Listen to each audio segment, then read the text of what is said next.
Olá, pessoal. Então, continuando a fazer o resumo das raízes medievais do pensamento moderno, do Guy Albert. Então, eu falei no vídeo anterior sobre essa tese que ele defende de continuidade, né, entre a modernidade e a Idade Média.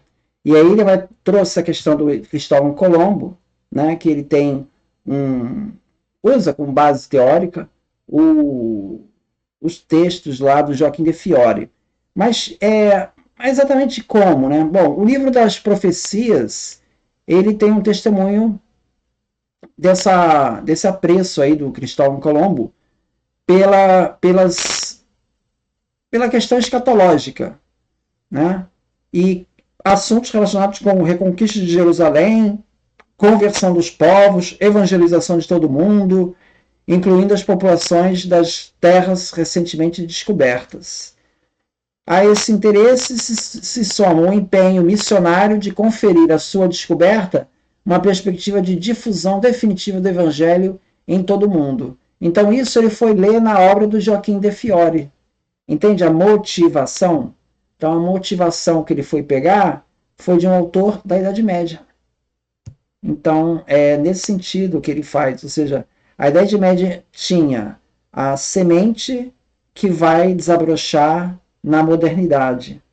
É nesse o, que vai motivar, não é uma ruptura. Né? Então, aí ele vai citar um autor, Prosperi, né? Que ele vai dizer o seguinte: a unidade do mundo que se realizava com as navegações atlânticas e com os empreendimentos portugueses revigora na Europa a ideia de unidade religiosa, um só rebanho, um só pastor.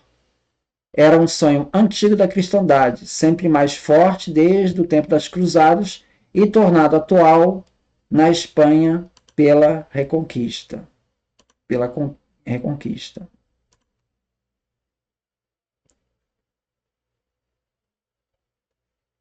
Então, aí ele vai trazer essa questão da afirmação da transcendência necessária para explicar a razão da história e da experiência e da afirmação da imortalidade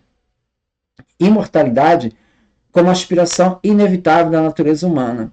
E, em segundo lugar, a convicção da inteligibilidade do mundo e da possibilidade do homem elaborar um conhecimento rigoroso. Seria a ciência. Então, isso já vai ter as suas primeiras visões ali ainda na Idade Média. Então, foi recebida da Idade Média a instância ontológica que diz respeito à origem de Deus, né, a Deus, que da análise do ser limitado sob o princípio da não contradição, chega à afirmação da necessidade de ordem metafísica, da existência do ser absoluto, infinito, perfeitíssimo, que dá razão à possibilidade do ser contingente. Então, essa discussão sobre a existência de Deus, né, ela vai sendo balizada dentro de uma lógica baseada na razão. Tá?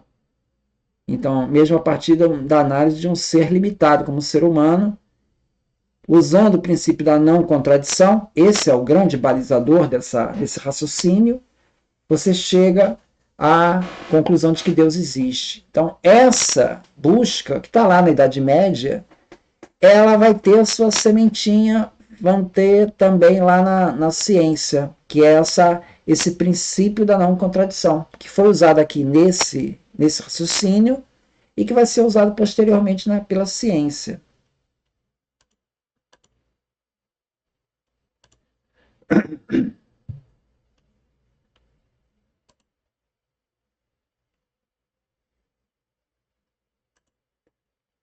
Um segundo ponto, onde a modernidade apresenta fortes raízes na filosofia e na cultura da Idade Média, é constituído pelo que podemos chamar, em geral, de inteligibilidade do mundo, e que se pode articular em diversos aspectos, tais como a predisposição da mente humana para conhecer a realidade assim como ela é, sem alterar as suas estruturas constitutivas ou mesmo a capacidade do homem para instituir um modelo de saber rigoroso, uma episteme forte.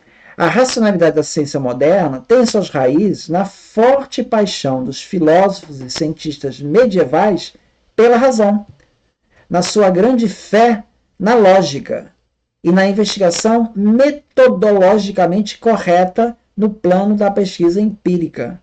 Basta lembrar o peso que tiveram para os mestres da ciência do Renascimento e da Revolução Científica Moderna a ciência experimental de Roger Bacon, o princípio da verificação empírica ou a navalha de Ockham, a arte combinatória e mnemotécnica de Raimundo Lúlio. Todos esses personagens são lá da Idade Média. O Bacon, mas já tem um senso de experimência lá em Bacon, um trabalho na área de ótica. Você tem a navalha de Ockham, né? Você sempre procurar a solução mais simples que for possível para explicar um problema, é a que você vai usar.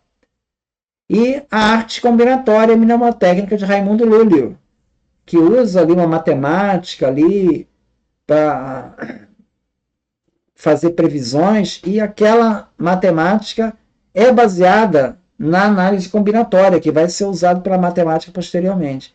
Então, na Idade Média, verificou-se a passagem da escrita contínua da Antiguidade Tardia, que não separava as palavras, para a escrita com as palavras separadas. Essa novidade liberou o processo intelectivo do leitor, porque permite ao indivíduo ler os textos em silêncio. Então, você veja que isso não era regra na Antiguidade, né? Na Antiguidade, a leitura era uma leitura pública. Você lia em público, né? Você não lia só para você. Essa leitura silenciosa, privada, não era a regra. A regra era sempre leituras em público. E por quê? Porque, assim, você para ler, você não teria autonomia para pegar um livro que você não conhece, como é hoje.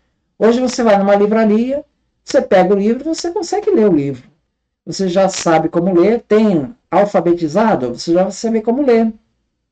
Basta ser alfabetizado, você já vai saber como ler, né? Você tem essa autonomia. Antigamente não tinha, porque as letras eram todas em sequência. Não tinha espaço entre as palavras. Então você imagina pegar um texto em que não tem espaço entre as palavras. Mesmo você sendo alfabetizado, você vai ter dificuldade de ler aquele texto. Então, para ler o texto, o leitor, ele tinha que conhecer o texto antes. Porque senão ele vai ficar lendo aí, ele vai ter muita dificuldade para ler. Então, é nesse sentido que a leitura quase sempre era uma leitura coletiva, não era uma leitura individual. Tá? Então, esse é um processo iniciado a partir do século VIII, que foi a introdução da separação das palavras na página escrita e a consequente leitura individual silenciosa, que provocaram o nascimento do texto. A palavra texto, em latim, significa tecido, que designou primeiramente a Sagrada Escritura, para passar a designar no século XIV aquilo que nós entendemos por um texto, um livro escrito. A história dos documentos públicos da Idade Média chegou até nós como uma modalidade da conservação da memória. Note-se como a descoberta medieval do texto-livro está na base mesma da maior descoberta da modernidade no campo da transmissão do saber, ou seja, a descoberta da imprensa. Então você veja que a descoberta da imprensa, que é da modernidade, ela vai depender muito dessa nova maneira de ler, que essa separação de palavras está lá na Idade Média. É o que ele chama a descoberta medieval do texto-livro. Se a técnica da escrita separada das palavras suscitou o nascimento, na Idade Média, de um texto fixo, original, objetivo, a imprensa tornaria esse texto acessível a milhões.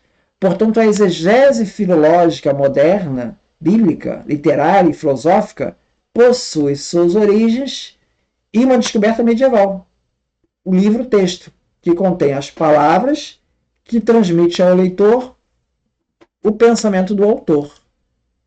Então, na grande paixão dos filósofos medievais pela inteligibilidade do mundo, acha-se uma contribuição significativa para o nascimento da ciência moderna. No século XVI, dentro da corrente do pensamento ligada à renovação da lógica e da filosofia da linguagem realizada por Guilherme de Ockham, denominada comumente de nominalismo, elaborou-se uma releitura da física e da cosmologia aristotélica, abrindo-se o caminho para novas hipóteses. Então, são esses elementos que ele vai trazendo para mostrar essa complementaridade entre a Idade Média, chamada Idade Medieval, e a Idade Moderna. Muito obrigado, então.